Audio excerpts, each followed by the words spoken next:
My name's Phillip and I'm 66 years old. I grew up in a Catholic household and my parents were very religious, and so we would always pray together as a family. I was one of 8 children, and we would always get together and say the rosary, which is a Catholic thing to do. Phyllis, Charlie, and then me with my mother. So I grew up in a big family, and because I was part of a big family, I sort of grew up a bit introverted, a bit sort of shy. This is me, my first day of school. My mother would always tell me that I can't hide from God.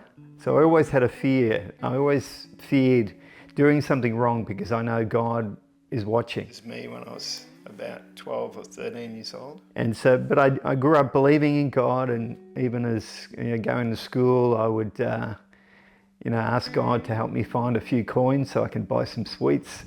I don't know if you can see me. Where's me? I'm here somewhere. Here, I think, is that me? I think that's me. The definition of grace to me is God's favor. Like, God is not waiting for you to be perfect. All God needs is for you to put your whole trust in what Jesus Christ has done for you.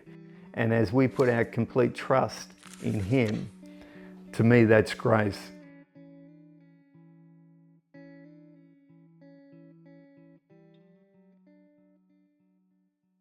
And then one morning I turned the TV on about 5 o'clock in the morning, and there was a preacher preaching on TV. And when the preacher was speaking, it was doing something to me. It was my heart was pounding, but my mind, I didn't understand what he was talking about.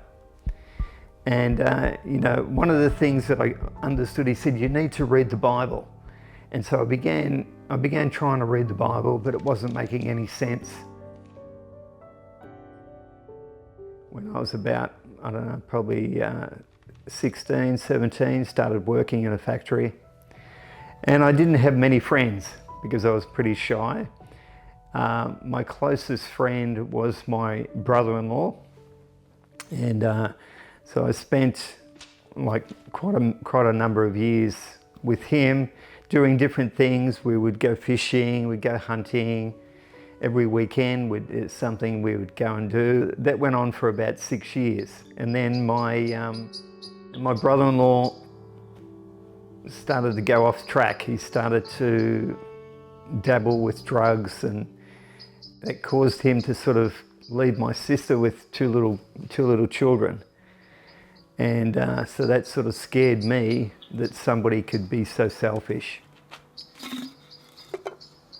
So that sort of made me seek God. Because I thought there's got to be more to what I know of God. I knew I was missing. I didn't have a relationship with God. I believed in God, but He was very distant.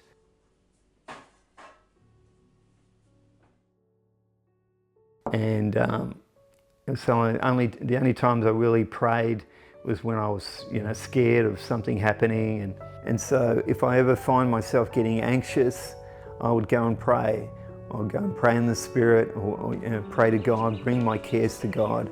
And so it just keeps me in that place of peace.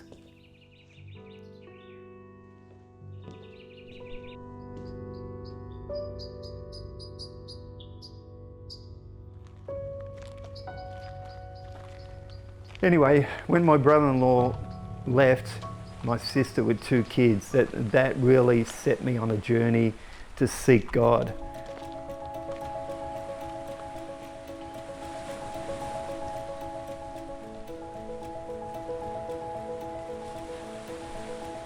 I think God will warn you if there's a situation. He knows what's He knows what's about to happen, and You know, so through my own experiences, I know that God will warn me of the situation. So in 1982, the storm hit, and at that time I was 24 and my brother was 18. It was a very hot summer's day, and my brother, who's 5 years younger, I said to him, "Oh, let's go down the beach because we live close to the beach. Let's go down to the beach and go for a swim." So that morning we walked down to the beach, and we in the water swimming, and there was thousands of people at the beach at the time. In the distance, I could see some dark clouds coming in the west. There was some dark clouds that were coming, and I looked over and I thought, "Oh, there's a storm coming." You could see that there was a storm. These dark clouds started to get closer and closer, and as they did, it started to rain. So people were getting out of the water and getting into their cars. And I said to my brother, let's go into the park, and we'll just go and stand up under one of the biggest trees in the park. And so we're standing, so we all moved out, and the wind is getting stronger and stronger. And it began to howl. I don't know if you ever heard the wind, and it's like, and it would, like waves of wind just blowing stronger and stronger. And so me and my brother were just standing under this massive cypress tree, which was about that big. It was wide. So I stood under it, and my brother was, and there was a whole row of cypress trees, and we were standing under the trees. And so this storm just continued to get stronger and stronger. I found out later that the winds were like 120-kilometre winds that were coming. My brother said to me, "Do you think these trees could fall?" And I said, "No." And the next minute, all the trees just collapsed. And I was standing under one particular tree, and I'm right-handed, so I don't know why, but I got my left hand and put it over my head and just closed my eyes, and the tree, this massive cypress tree, collapsed and just scraped the side of my hip. I had a big scratch along my side, and I sort of looked down, and I thought I would just stay near the trunk of the tree because the wind was still howling. And so I'm crouched down next to the trunk of the tree. And as I'm crouched down, I noticed that under the trunk of the tree, there was a person squashed under the tree. But it didn't squash him completely because of the car that the trunk was on. And so there was a bit of a space, and this lady had this massive tree over the top of her. And as I'm trying to dig this lady out, I could see branches flying, people screaming, and I tried to grab somebody to help me. A person running past, I grabbed him and said, "Come on, help me dig this lady out." And she was okay because we pulled her out. But then I noticed, where's my brother? Like, he was standing next to me, he's gone. And then I looked over in the branches, and I could see my brother coming out of the branches going, "Phillip, where are you? Where are you?" And I called out to him and said, "Hey, Michael, I'm here."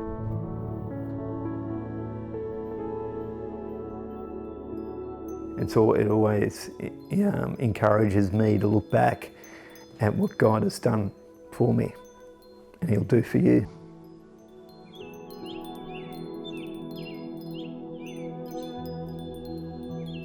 He wants you to live a life that is full, so there's nothing holding us back from sharing with others, because we know how much we're loved, and we want them to experience that love.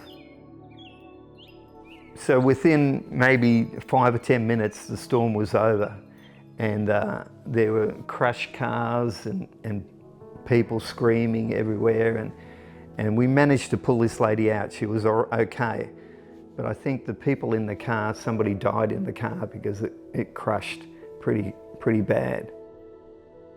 When that happened, the first thing that came to mind is God somehow something grabbed my arm and put it over my head, because if the tree had caught my shoulder, it would have killed me.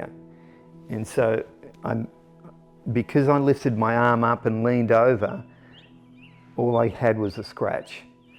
And that all happened, like I didn't even think, that all happened in a split second. And so I really felt like God had saved me that day from being crushed. So that happened in that storm.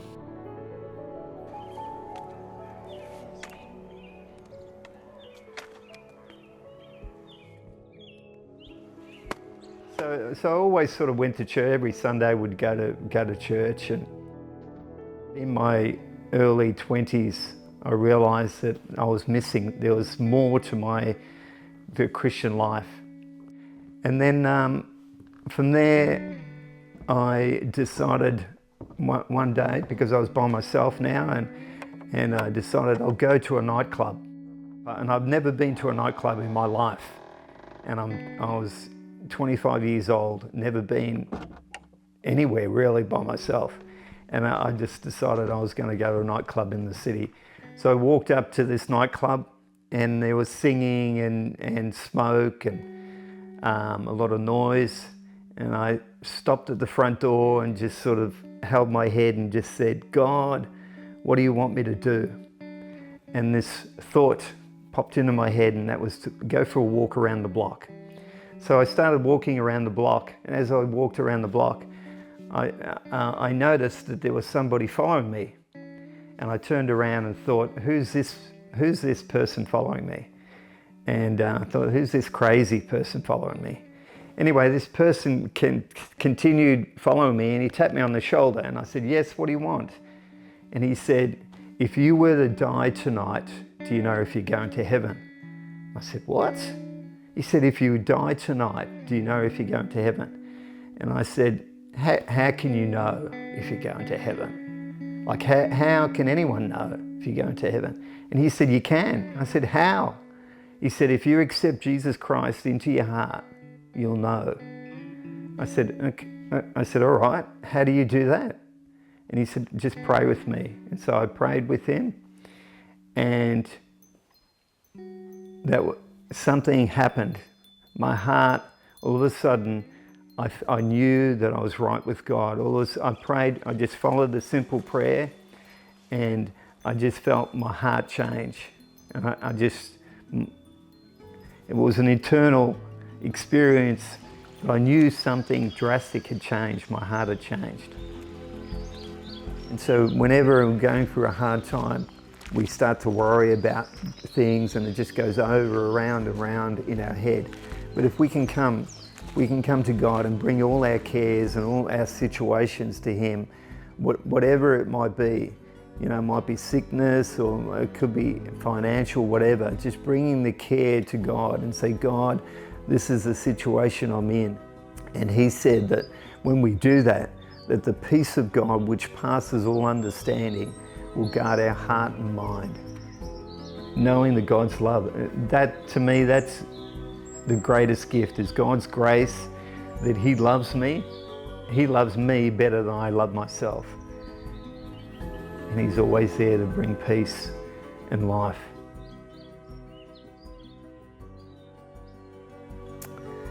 So that's why it's been good.